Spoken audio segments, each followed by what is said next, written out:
जय श्री राम, जय हिंदू राष्ट्र। बस इतना ही कहूंगी कि वर्दी की गरिमा जब अहंकार के बोझ तले दब जाती है तब बटुकों पर प्रहार नहीं, पूरी व्यवस्था कटघरे में खड़ी नजर आती है। आप लोगों ने देखा होगा प्रयागराज माघ मेले में किस तरीके से सनातन पर प्रहार किया गया है।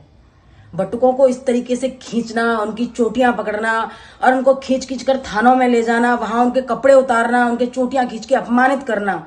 शर्म करो आप लोग। वर्दी का अहंकार और वर्दी की शक्ति इस प्रकार। अरे संयम रखो। वर्दी को संयम के लिए बनाया गया है, कानून के लिए बनाया गया है। आप खुद कानून का उल्लंघन कर रहे हो। छोटे छोटे बच्चे तो वैसे ही सनातन धर्म में भगवान का रूप होते हैं और वो तो पूर्ण रूप से भगवान हो चुके थे। शर्म नहीं आई तुम लोगों को उन पे हाथ उठाते हुए? लोग कह रहे हैं, इधर उधर से बातें चल रही हैं कि स्वयं घोषित शंकराचार्य हैं। अरे मैंने कहा स्वयं घोषित हो, जैसे भी हो, हैं तो संत।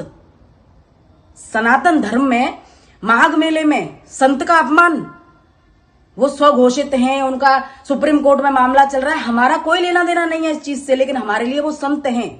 और वो बटुक, वो हमारे लिए पूर्ण रूप से पवित्र संत हैं। उनके साथ इस तरीके का कृत्य करना, ये ज्ञान व ब्रह्म संस्कार के प्रतीक का अपमान जिस तरीके से इन वर्दीधारियों ने किया है, उसका लेखा जोखा, उसके कर्मों का लेखा जोखा खुद स्वयं प्रकृति आप लोगों के साथ करेगी। मैं सिर्फ इतना कहना चाहती हूं कि जो संत गौ माता के लिए आवाज उठाता है, जो संत गौ माता को राष्ट्र माता घोषित कराने के लिए दर दर भटक रहे हैं, उन्होंने इतनी बड़ी रैली, इतनी बड़ी यात्रा और हर राजनीतिक का दरवाजा खटखटाया, हर राजनीतिक पार्टी का दरवाजा खटखटाया कि गौ माता को राष्ट्र माता घोषित करो, गौ माता की हत्या बंद करो। इतनी बड़ी यात्रा और सनातन का प्रचार प्रसार गौ माता को राष्ट्र माता घोषित कराने के लिए ये सब कर रहे हैं। उसके बाद हम इस बात पे लड़ें कि वो शंकराचार्य हैं कि नहीं। हम तो ये कह रहे हैं वो शंकराचार्य हैं या नहीं है, लेकिन वो संत हैं।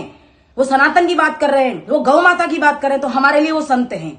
तो गलत बात का विरोध सबको करना है। जो गलत करेगा उसका विरोध होगा ही होगा। इन वर्दीधारियों का खुल के विरोध करो।